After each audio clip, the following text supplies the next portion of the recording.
আছেন কেউ? আছেন কেউ? কেউ আছেন? বর্ধমান শহরের কাছে হাড় হিম করা ভুতুড়ে জমিদার বাড়ি, যেখানে একসময় কালী পুজোতে দেওয়া হতো নরবলি। বর্তমানে এখানে এলে শোনা যায় নাকি নানান শব্দ। আদতেও কি ভূত বাংলো, নাকি নেপথ্যে রয়েছে অন্য কোনো রহস্য? আর সেই রহস্যের উদ্ঘাটন করলাম আজ।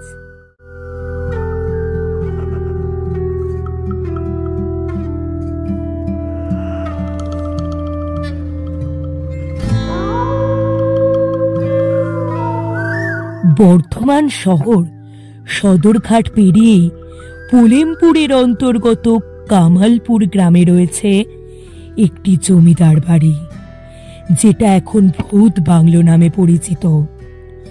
সন্ধ্যার পর একটু ঘোরার জন্য আপনি যদি এই বাংলোতে আসেন, তাহলে আপনাকে নানান রকম কথা শুনতে হতে পারে। কেউ বলতে পারে, সাবধান, ওখানে যাবেন না। আবার অনেকে বলতে পারেন, তাবিজ কবজ আছে তো। কারণ এই বাংলোর গোটা পরিবেশটাই থমথমে।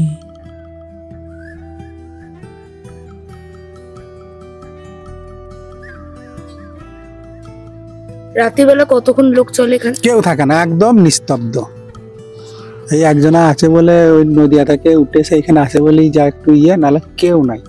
5টা বাজলে কেউ নাই, একদম নিশুতি একবারে। বোস বাড়ি না, এটা সুভাষচন্দ্র বোসের বাড়ি নয়। কথিত রয়েছে পিতৃপুরুষ কিশোর বোস বসু পরিবারের ভিত্তি স্থাপন করেন। এরপর 16 শতাব্দীতে কামালপুরের বসুরা জমিদারি প্রথা শুরু করেন। এই বোস হলেন আজ থেকে প্রায় 250 বছর আগের তৎকালীন বর্ধমান মহারাজের দেওয়ান দেবনারায়ণ বসু। কথিত রয়েছে দেবনারায়ণ বোস দেওয়ান উপাধি লাভ করার পর এখানে দুর্গাপুজো শুরু করেন।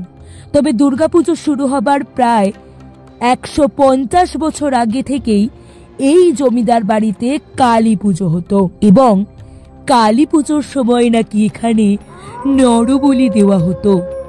একসময় পুরীধাম যাবার রাস্তা ছিল এই কামালপুরের রাস্তা দিয়েই।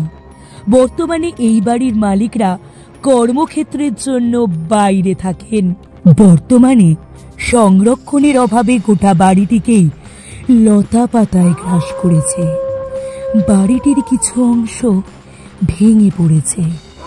জীর্ণ দেওয়াল, ভাঙা সিঁড়ি, ভাঙা উঠোন আজও বই নিয়ে চলেছে এই বাড়ি ছেড়ে চলে যাওয়া বোসবাবুদের কতই না সুখ দুঃখের স্মৃতি। এছাড়াও এই বাড়ির চারপাশে রয়েছে অজস্র মন্দির। ভাঙা জমিদার বাড়ির ঠাকুর দালানে প্রতি বছরই দুর্গাপুজো, কালী পুজো জাঁকজমক করে হলেও বছরের অন্যান্য দিনগুলি ভুতুড়ে বাড়ির মতোই পড়ে থাকে। সকালে এই বাড়ির পাশ দিয়ে মানুষজন যাতায়াত করলেও সূর্য অস্ত যাবার পর এই বাড়ির চত্বরে কোনো মানুষকে দেখা যায় না। মাঝে মধ্যে এখানে নাকি নুপুরের শব্দ, আরো বিভিন্ন শব্দ পাওয়া যায়।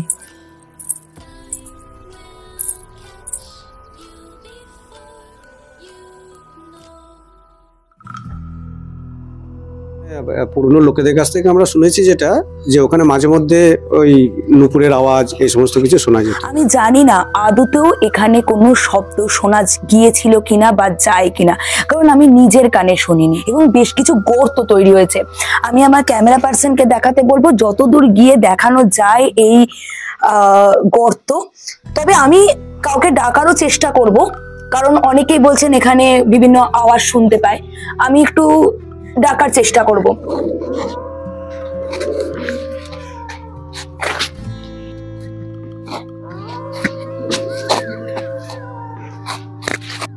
কেউ আছেন?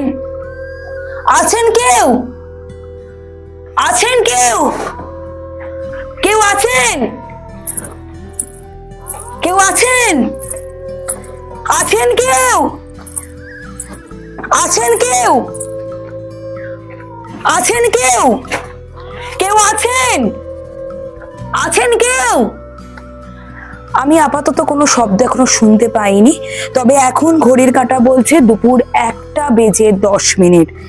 রাতে এলে আপনারা আবার শুনতে পাবেন কিনা আমি কিন্তু জানি না। এবার আসি আসল রহস্যে। এই প্রাচীন বসেদের ভাঙা বাড়িটি কোনো মতেই ভুতুড়ে বাড়ি নয়। এখানে ভৌতিক কিছুই নেই, শুধু রয়েছে বসেদের স্মৃতি। আসল রহস্য হলো বছরখানেক আগে কিছু অসৎ ব্যক্তি বা দুষ্কৃতীরা তাদের অসৎ কার্যসিদ্ধি লাভের জন্য এই বাড়িটিকে ভুতুড়ে বাড়ি নামে গুজব রটাতে থাকে। তাছাড়াও কিছু ব্লগাররা তাদের ভিউজ পাওয়ার আশায় এই বাড়িটিকে ভুতুড়ে বাড়ি হিসাবেই আখ্যা দিয়েছেন।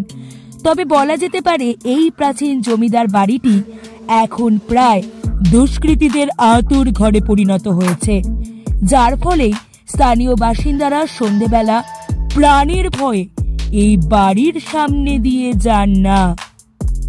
ভাঙা বাড়িতে কি ভূত রয়েছে? ভূত তো আমরা একদিনও কই দেখতে পাইনি, ভূতের কোনো সম্ভাবনা দেখতে পাই নাই, কিন্তু ওখানে বাদুর টাদুর পাখি এসবগুলো আছে, সাপ খোপও রয়েছে। সাপ খোপও আছে। আমরা মাঝে মাঝে উপরটা উঠি, এখন বসেরা সব নানা জায়গা থেকে লোক সব আসছে না, এসে ওখানে নোংরামি করছে বা উপরে উঠে কেউ হয়তো মার্ডার হয়ে পড়ে রইলো, ওই জন্য এখন গেট ফেট লাগিয়ে দিয়েছে। এখন ওই তেতলার যে ভাঙা বাড়িটা আছে, ওই ভাঙা বাড়িটাতে আর উঠা যায় না, এখন বন্ধ রেখে দিয়েছে। আর তা নাহলে একদম উপরে সব ভিতরে উঠা যেত। তবে এই বাড়িতে একটি অবিশ্বাস্যকর ঘটনা নাকি রয়েছে। এই বাড়িতে একটি সুড়ঙ্গ রয়েছে, যেখানে রয়েছে বসেদের বিপুল ধনরাশি। যতবারই দুষ্কৃতীরা সুড়ঙ্গে প্রবেশ করতে গিয়েছে, তারা কোনো না কোনো ভাবে বাধার সম্মুখীন হয়েছে এবং এই বিপুল ধনরাশির কানাকড়িও নিয়ে যেতে পারেনি তারা। তার পিছনে অজানা কি কারণ রয়েছে, তার উত্তর আজও পর্যন্ত কেউ দিতে পারেননি। ওখানে নাকি একবার সুরঙ্গ কেটে ভেতরে ঢুকে মালগুলো যেগুলো আছে বার করতে চাইছিল আর কি, সেগুলোও কিন্তু বার করতে পারে না, সেগুলো ফেলে ওরা পালিয়ে গিয়েছিল, সুরঙ্গের ভেতরে ঢুকতে পারেনি। কি তাহলে একদিন যাবেন নাকি বর্ধমানের এই জমিদার বাড়িতে?